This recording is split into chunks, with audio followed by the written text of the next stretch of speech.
akan dibahas tentang jaringan ikat, tetapi lebih fokus pada jenis jaringan ikat, khususnya yaitu jaringan ikat sesungguhnya atau jaringan ikat sejati. Nah, pada jaringan ikat ini sedikit mengingat kembali materi jaringan ikat, bahwa jaringan ikat atau dengan kata lain jaringan penyambung. Nah, jaringan ini dia merupakan lapisan terbentuk dari lapisan mesoderm embrio yang membentuk jaringan mesenkim, atau dia memberikan penyusupan atau dia menyisip di antara jaringan-jaringan lain. Makanya jaringan ikat biasa disebut dengan jaringan penyambung. Nah, dari jaringan mesenkim, jaringan ini berkembang menjadi jaringan ikat atau jaringan penyambung.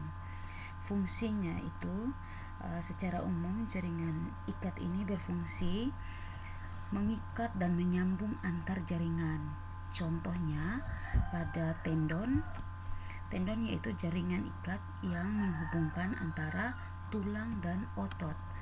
Kemudian fungsi dari jaringan ikat ini juga menyokong dan membentuk struktur tubuh, contohnya jaringan ikat tulang. Jadi ada tulang lunak dan tulang keras atau jaringan tulang rawan. Yang berikut penyimpan energi, misalnya jaringan ikat lemak. Jaringan ikat lemak ini dia menyimpan energi dalam bentuk bantalan lemak.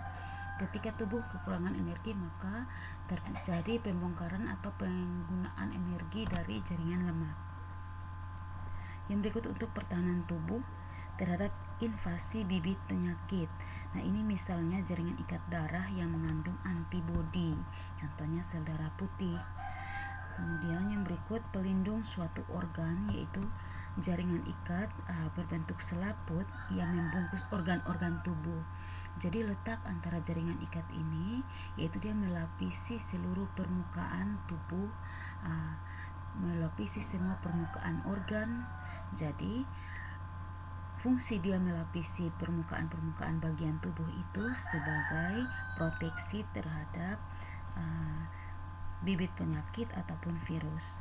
Yang berikut transport cairan tubuh yang dilakukan oleh jaringan ikat darah dan limfa. Nah, jaringan ikat ini juga terdiri dari jaringan ikat darah dan juga limfa. Nah, ini merupakan pengangkut atau sebagai transportasi di dalam tubuh. Itu beberapa fungsi jaringan ikat. Kita akan lihat yang pertama, jaringan ikat sendiri dia terbagi di dalam 3 kelompok, yaitu ada jaringan ikat sejati atau jaringan ikat embrional, dan juga ada jaringan ikat cair dan jaringan ikat penyokong. Khusus video ini kita akan membahas tentang jaringan ikat sejati. Jaringan ikat sejati dapat dibedakan menjadi 2 jenis, yaitu ada jaringan ikat longgar dan jaringan ikat padat. Jaringan ikat longgar sendiri dia dikelompokkan menjadi 4 jenis lagi, yaitu jaringan mukosa, jaringan areolar, jaringan lemak atau jaringan adiposa, jaringan retikular. Sementara jaringan ikat padat dia dibagi lagi menjadi jaringan ikat padat teratur dan jaringan ikat padat tidak teratur. Dalam video ini kita akan membahas khusus jaringan ikat sejati, khususnya jaringan ikat longgar. Jadi poin 1 yang mau kita bahas. Nah, kita lanjutkan. Jaringan ikat sejati yaitu dikelompokkan dalam jaringan ikat longgar dan jaringan ikat padat. Nah, kita lihat jaringan ikat longgar dulu. Nah, jaringan ikat longgar ini dia paling umum ditemukan dalam tubuh manusia dan juga mempunyai ikatan antar struktur jaringan yang longgar. Jadi strukturnya tidak rapat, sel-selnya tidak rapat tapi berjarak, atau disebut juga jaringan ikat longgar. Jenis serat yang ada pada jaringan ikat longgar yaitu serat kolagen yang memberikan karakter kuat, serat elastin yang memberikan sifat fleksibel atau lentur, serat retikuler yang berperan sebagai kerangka berbagai organ lunak yang ada di bawahnya. Kemudian untuk ikat longgar ini dia tersusun oleh sel-sel fibroblast yang aktif untuk mensekresikan serat, sel-sel makrofag yang berasal dari monosit dengan bentuknya tidak beraturan dan perannya memfagositosis kuman atau memakan kuman.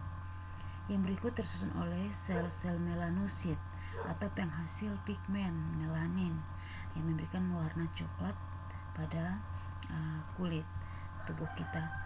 Yang berikut sel plasma. Sel plasma ini dia menghasilkan antibodi. Yang berikut jaringan ikat padat.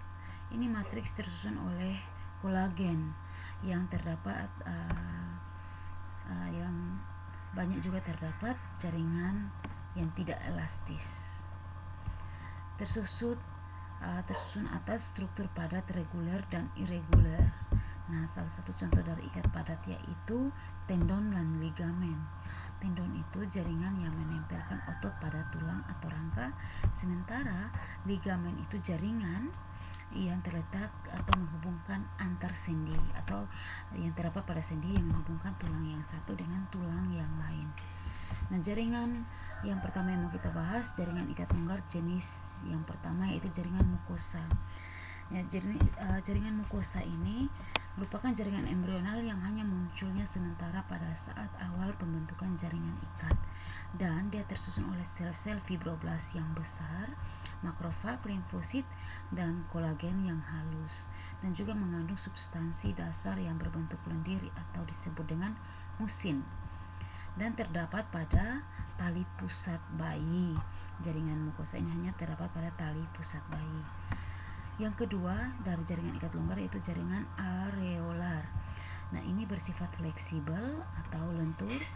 Substansi dasarnya itu relatif cair. Yang berikut banyak mengandung fibroblas, makrofag, serat kolagen, dan sedikit serat elastin, berarti dia tidak terlalu lentur, yang membentuk jaring-jaring. Terdapat di antara kulit dan otot. Fungsi dari jaringan areolar ini sebagai materi pengikat atau pembungkus jaringan lain dan organ lain, yang contohnya adalah pembuluh darah dan saraf. Yang berikut ada jaringan lemak. Jaringan lemak sendiri dia tersusun dalam ukuran yang relatif besar. Jaringan lemak ini dia tersusun oleh sel-sel lemak atau adiposa. Sel-sel ini membentuk suatu matriks serat yang tipis. Kemudian sel-sel lemak ini juga, kalau sel-sel adiposa ini atau sel-sel lemak ini dia berkelompok di sepanjang pembuluh darah, dan juga dia berkumpul dalam jumlah yang besar, dan setiap lemaknya mengandung satu tetes minyak yang besar dan sedikit sitoplasma, dan intinya berbentuk pipih, dan salah satu intinya berada pada sudut. Sel lemak ini berdiferensiasi sempurna dan tidak mampu untuk membelah diri. Itu adalah karakteristik dari sel-sel lemak. Nah, jaringan lemak sendiri dia dibungkus oleh anyaman serat retikulen yang halus dan dengan celah-celah berisi fibroblas. Ini adalah gambar dari jaringan adiposa. Kemudian selain berisi fibroblas, dia juga mengandung limfosit, eosinofil, dan sejumlah sel tiang. Limfosit dan eosinofil yaitu bagian dari sel darah putih. Sel-sel lemak ini dapat mensintesis atau membentuk lemak dari karbohidrat yang kita makan dan juga asam lemak dengan bantuan atau di bawah pengaruh hormon insulin. Jadi orang yang mengalami gangguan produksi insulin cenderung dia memiliki kandungan lemak yang tinggi di dalam darah, karena hormon insulin ini juga menekan laju pembentukan dari lemak atau lemak darah.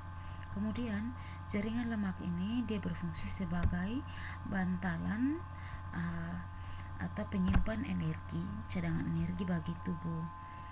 Nah, bantalan lemak ini juga melindungi organ-organ yang ada di bawah jaringan lemak. Dan jaringan lemak adiposa ini dia sebagai isolator atau dia sebagai penghangat tubuh, penjaga suhu tubuh yang terdapat di bawah kulit. Dan juga lemak ini dia berada di sekitar persendian, sumsum tulang, dan selaput pada lambung, dan juga selaput pada perut atau mesenterium. Kalau selaput pada lambung yaitu omentum. Kemudian ada juga berada di sekitar ginjal, di belakang bola mata. Nah, itu adalah letak-letak dari jaringan lemak. Jaringan lemak pada manusia umumnya berwarna putih, dan lemak khusus yang berwarna coklat berperan untuk menghasilkan panas pada mamalia yang melakukan hibernasi. Yang berikut adalah jaringan serat retikuler. Nah, jaringan serat retikuler ini dia tersusun oleh sel-sel yang memiliki sitoplasma yang panjang dan bercabang. Kemudian bisa dilihat ini serat retikuler, dia banyak mengandung terdapat banyak serat-serat di antara sel-sel. Seperti ini, serat-serat di antara sel-sel.